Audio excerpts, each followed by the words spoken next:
본문 말씀은 이 말씀이 선포된 시점에 대해서 정확하게 다루면서 시작하는 것을 오늘 우리가 볼 수가 있습니다. 자, 언제라고 그 시점이 말씀하고 계시는가? 1절 말씀을 우리가 다시 한번 더 읽어보도록 하시겠습니다. 함께 있습니다. 시작. 유다의 왕 요시아의 아들 여호야김 넷째 해 곧 바벨론의 왕 느부갓네살 원년에 유다의 모든 백성에 관한 말씀이 예레미야에게 임하니라. 자, 여기 보시면요, 예레미야는요 그 수많은 시간들 가운데서 콕 어떠한 한 시점을 특정하여서 지금 말씀을 전하고 있는 것을 우리가 볼 수가 있습니다. 왜 그가 특정한 시점을 콕 집어서 이야기하고 있느냐 하면은 지금 이 예레미야는 이 하나님의 말씀을 읽는 독자들에게 하나님의 말씀이 반드시 이루어질 때가 있다는 것을 우리 가운데 말씀하고 있는 것입니다. 이것이 신화나 어떤 꾸며낸 이야기가 절대로 아니라 하나님께서 그의 역사 가운데 이 모든 것들을 운행해 나가시고 주관해 나가실 때 당신의 정한 때가 이르면은 그 약속하신 바를 반드시 이루신다는 것을 보여주고 있다는 것입니다. 자, 3절 말씀을 보시면요, 이 예레미야는 요시야 왕 때부터 요시야 왕 13년 때부터 오늘날까지, 즉 23년 동안 하나님의 말씀을 끊임없이 꾸준히 전하였으나 그 유다 백성들이 이 말씀을 듣지 않았다라고 말하고 있는 것이죠. 자, 그렇다면 그가 23년 동안 전한 내용이 무엇이었습니까? 예레미야 1장 13절부터 보시면요, 예레미야가 뭐라고 계속해서 예언을 합니까? 끓는 가마가 북쪽으로부터 기울어져서 우리 가운데 임하게 될 것이다. 심판이 임하게 될 것이다. 너희가 이 끓는 가마 가운데 어려움을 당하게 될 것이다 라는 그 예언을 하였습니다. 근데 그 당시 끓는 가마라는 것은 무슨 말이냐면은 이 바벨론을 이야기하는 것이었습니다. 근데 놀라운 것은 예레미야가 23년 전에 그 끓는 가마에 대해서 예언을 할 때 바벨론이라는 나라는 존재하지도 않았을 때였습니다. 그런데 그때로부터 예레미야는 너희 가운데 이 끓는 가마의 심판이 임할 것이다. 하나님께서 너에게 이 심판의 이 놀라운 그 말씀을 이루게 할 것이다 라는 예언을 하루만 한 것도 아니고 이틀만 한 것도 아니고 23년 동안이나 끊임없이 그들에게 말씀하면서 이 하나님의 음성에 너희가 청종해야 된다는 것을 계속해서 선포했다는 것입니다. 자, 그런데요, 이 예레미야가 선포하였던 그 심판의 때가, 그 여호와의 날이 드디어 오늘 말씀에 나온 시기에 정확하게 이루어졌다라고 말씀하고 있는 것입니다. 그렇습니다. 사랑하는 성도님들, 하나님의 말씀이요 반드시 그때가 되면 우리 가운데 선포된다는 사실입니다. 우리가 하나님의 말씀을 들을 때 때로는 이것이 불합리해 보이고 이 세대와 맞지 않아 보이고 나의 삶 가운데 이루어지지 않는 것 같은, 나의 삶과 불편해 보인다 할지라도, 그러나 이 말씀은, 하나님의 말씀은 반드시 우리 삶 가운데 요청될 때 하나님께서 우리 가운데 이 말씀을 요청하시는 분이 누구신지 우리가 기억하면서 그 말씀에 우리가 순종해 나가야 된다고 말씀하시는 것이죠. 하나님은요 이스라엘 백성들을요 출애굽시키시고 당신의 백성 삼으셨습니다. 그러면서 이제는 너희는 애굽이 아니라, 세상의 강대국이 아니라, 너희 눈에 보이는 것들이 아니라 나를 섬기라 라고 하시면서 그 말씀에 순종하도록 부르셨지만 이스라엘의 특징이 무엇이었습니까? 하나님께서는 이들을 출애굽시키셨지만 이들은 늘 애굽이었습니다. 출애굽이 아니라 늘 애굽이었어요. 조금만 힘들면 애굽으로 돌아가자, 양식이 떨어지면 애굽으로 돌아가자, 어려움이 생기면 애굽으로 돌아가자, 강대국이 밀려오면 애굽에게 도움을 청하자. 이토록 애굽으로 대표되는 그 세상을 선망하고 세상을 바라는 이스라엘 백성들에게 이 보잘것없는 선지자 예레미야가 너희가 그렇게 선망하고 의지하는 애굽이 아니라 신흥국 바벨론이 일어나서 애굽을 삼킬 뿐만 아니라 우리도 삼킬 것이다, 여호와 하나님께서 반드시 그렇게 역사하실 것이다 라고 선언을 하면서 이 땅을 다스리는 주인이 애굽이 아니라 하나님이심을 지금 분명하게 선포하고 있다는 사실입니다. 그렇습니다. 사실 우리 모두의 문제도 역시 무엇입니까? 하나님의 말씀 우리 가운데 들려올 때 우리가 그것을 듣지 않음에 있습니다. 우리가 그것에 순종하지 않음에 있다는 것입니다. 물론 때로는 우리가 착각을 합니다. 우리가 하나님의 말씀을 묵상하거나 우리가 설교 말씀을 들을 때 내가 하나님의 말씀을 읽었으니까, 내가 설교 말씀을 들었으니까 내가 하나님의 말씀을 듣고 있다, 내가 순종하며 살아가고 있다라고 착각할 때가 있다는 것이죠. 그러나 여전히 우리는 하나님의 말씀을 읽는 척하고 하나님의 말씀을 듣는 척하지만 실상은 세상을 의지하고 나 자신을 의지하면서 살아가고 하나님의 말씀을 온몸으로 거부하면서 그 말씀에 순종하기를 거절하며 살아가고 있다는 것입니다. 사랑하는 여러분, 물론 성경을 읽는 모습 너무나도 아름답습니다. 묵상하고 우리가 하나님의 말씀을 사모하는 모습 참으로 귀합니다. 하지만 거기서 더 나아가서, 우리 한 발자국 더 나아가서 들은 대로 순종하지 않으면 실상 듣는 것과 듣지 않은 것과 진배 없다라고 오늘 우리 가운데 말씀하고 있다는 사실입니다.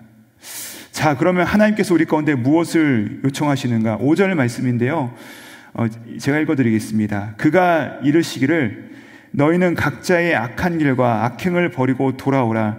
그리하면 나 여호와가 너희와 너희 조상에게 영원부터 영원까지 준 그 땅에 살리라. 자, 5절 말씀의 핵심이 무엇입니까? 버리고 돌아오면 살리라.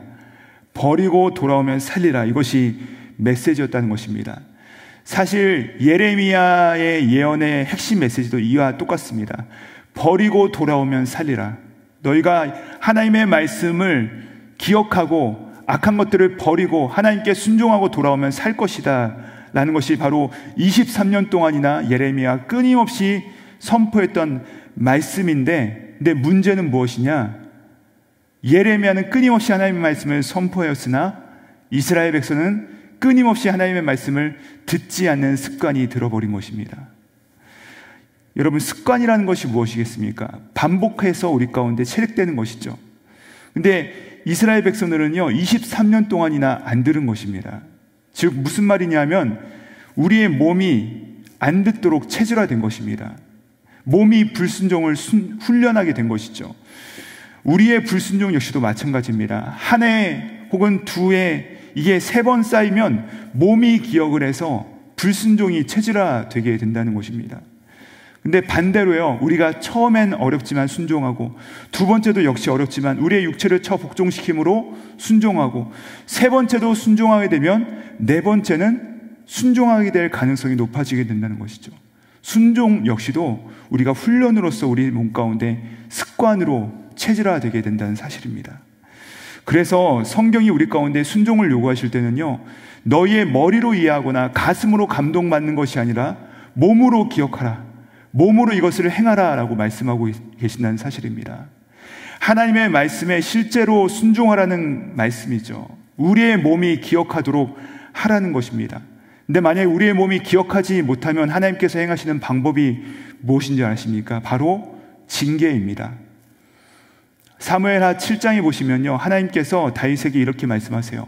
너희가 죄를 범하면 내가 사람의 매와 인생 채찍으로 벌할 것이다, 징계할 것이다 라고 말씀하신다는 것입니다. 그러므로 우리의 몸이 기억하지 못하니까 매를 들어서 징계하여 돌이키시겠다라고 말씀하셨다는 것이죠.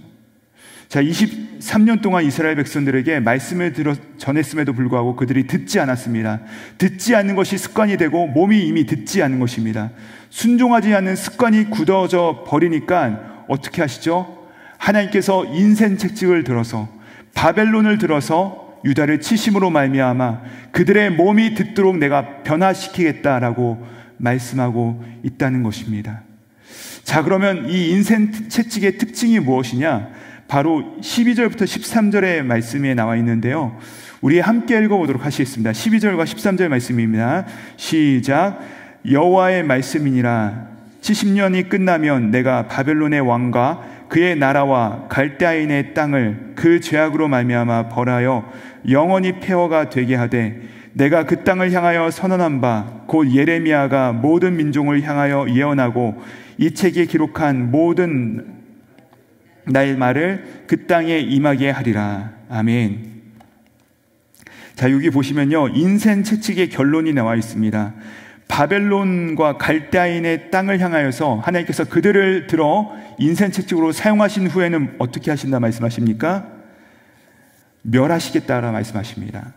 그렇습니까? 그러니까 이 이스라엘 백성들에게 돌아오라고 이들을 사용하신 후에는 바벨론이 누구에게 멸망하게 됩니까? 메데 바사, 페르시아에게 멸망을 당하게 된다는 것입니다. 그러니까 가끔씩 우리 믿는 사람들 중에서도 어리석은 자들이 있습니다. 하나님께 향하여서 그분께 선한 도구로 사용됨이 마땅한데 어떤 분들은요, 인생책찍으로 사용되는 분들이 계시다는 것입니다. 여러분, 인생책찍으로 사용되는 그런 일이 없기를 여러분 모두를 축복합니다. 인생책찍의 결론이 무엇입니까? 멸망하게 된다는 것입니다. 말씀 앞에 순종하로 말미암아 누군가를 살리는 도구가 돼야지 인생책찍으로 우리 인생이 끝나서는 안 된다는 것입니다. 그러므로 오늘 말씀의 핵심이 무엇이겠습니까? 변화되는 것입니다. 변화되는 것.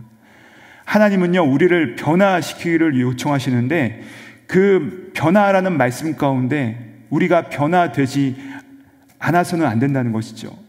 우리가요, 사랑하는 담임 목사님께서 매 주일마다 선포하시는 그 하나님의 말씀 가운데 순종하면서 우리 삶이 변화되어야 되는 것이고, 우리가 매일마다 하나님의 말씀을 읽고 묵상할 때 변화되어야 된다는 것입니다. 중요한 것은 하나님의 말씀이 기준되는 것이지 우리의 삶이 기준이 아니라는 것이에요. 나에게 말씀을 맞추는 것이 아니라 말씀에 나의 삶을 맞춤으로 변화되어야 된다는 것이죠. 그러면 너희가 살리라 라고 우리 가운데 말씀하셨다는 것입니다. 우리가 기도를 하는 이유도 마찬가지입니다. 여러분, 우리가 기도할 때 우리의 기도의 간구가 대부분 어떤 내용으로 채워지죠? 하나님, 저에게 이것을 좀 해주세요. 하나님, 현 상황이 너무 어려우니까 좀 변화시켜주세요. 하나님, 저 사람 좀 변화시켜주세요 라는 것이 때로는 우리의 기도의 대부분의 내용을 차지할 때가 많습니다. 하지만 여러분, 기도는요, 상황을 변화시키거나 어떤 누군가를 변화시키기 앞서서 우리 자신이 변화되기 위해서 하나님께 드리는 것입니다. 살아계신 하나님을 향하여서 우리가 기도할 때, 우리가 예수님을 믿은 지 5년이 되고 10년이 되고 23년이 지나도록 여전히 내가 변화되기보다는 하나님이 변하시고 하나님이 그 모든 상황들을 변화시켜 주시기만을 간구하는 기도는 정말로 하나님께서 우리 가운데 요청하시는 기도의 모습이 아니라는 것입니다. 예배도 마찬가지죠. 우리가 드리는 예배가요, 뜨겁게 드려서 하나님을 좀 감동시켜서 뭔가 변화시키려는 그런 것이 목적이 돼서는 안 된다는 것입니다. 사랑하는 여러분, 우리가 예배를 드리는 이유가 무엇입니까? 내가 변화되는 것입니다. 내가 변화되는 것. 그래서 사도 바울이요, 로마서 12장 1절에 보면 뭐라고 그가 얘기해요? 너희 몸을 하나님 기뻐하시는 거룩한 산 제물로 드리라. 이는 너희가 드릴 영적 예배니라 라고 합니다. 자, 그 다음에 뭐라고 합니까? 2절에 보시면 너희는 이 세대를 본받지 말고 오직 마음을 새롭게 함으로 변화를 받아. 즉, 우리가 예배를 드리는 이유는 무엇이냐면 우리의 변화입니다. 우리가 변화를 받아서 그 놀라우신 하나님께서 우리 가운데 예배를 통해서 말씀하시고 우리를 찾아오시는 것에 우리가 변화를 받아 하나님께서 기뻐하시는 모습대로 살아가는 것이 바로 예배의 목적이라는 것이죠. 자, 이런 의미에서 우리의 신앙은 무엇이냐? 변화하는 것입니다. 변화하기 위해서 우리 인생 가운데 찾아오신 그 말씀을 우리 삶 가운데 절대 기준으로 삼고 그 말씀에 순종해야 된다는 것입니다. 사랑하는 성도님들, 그러므로 오늘 하나님께서 우리 가운데 주시는 메시지가 무엇입니까? 우리의 인생을 살아갈 때 나의 만족을 기준 삼지 말고 하나님의 말씀을 기준 삼아서 변화되라는 것입니다. 하나님의 말씀을 붙들고 살아라 라고 말씀하시는 것입니다. 그러므로 오늘 이 아침에 기도하실 때 하나님, 제가 변화되게 해주십시오. 하나님께 내가 나아갈 때 하나님을 변화시키려 하지 않도록 도와주시고 내가 변화되게 해주십시오. 주님, 나를 가루로 부수어 주시고 주님, 내 몸이 하나님의 말씀을 기억하게 해주십시오. 이렇게 간구하시며 나갈 때 하나님께서 날마다 우리로 하여금 다시 한번 회개하게 하시고 다시 한번 하나님의 뜻에 합치하게 하여 주셔서 우리를 날마다 진리 안에서 자유케 하시며 다시 한번 하나님의 기쁨으로 빚어나가시는 은혜가 저와 여러분 모두에게 임하시기를 우리 구주 예수님의 이름으로 축복드립니다. 기도하시겠습니다. 하나님 감사합니다. 우리가 하나님의 말씀을 듣고 순종한다고 하지만 얼마나 스스로를 속이는지 모릅니다. 예배를 드릴 때 머리로는 이해하고 가슴으로는 감동하지만 몸으로 살아내는 변화가 없을 때가 너무나도 많습니다. 우리가 기도를 드릴 때도 나의 원함은 요청하지만 하나님이 변하시기를 기대하지 내가 변하기를 기대하지 않습니다. 하나님, 오늘 말씀을 통하여서 우리 가운데 찾아오셨으니 이 말씀으로 우리를 쳐 부수어 주시고 날마다 성령으로 빚어주심으로 말미암아 순종의 삶으로 나아갈 수 있도록 역사하여 주시옵소서. 그리하여서 나는 죽고 내 안에 그리스도께서 살아계심을 선포하며 승리하는 우리 모두 되게 하여 주시옵소서. 감사드리오며 십자가 위에 오르시기까지 하나님의 말씀 앞에 자신을 쳐 복종하신 예수 그리스도 이름 받들어 기도드립니다. 아멘.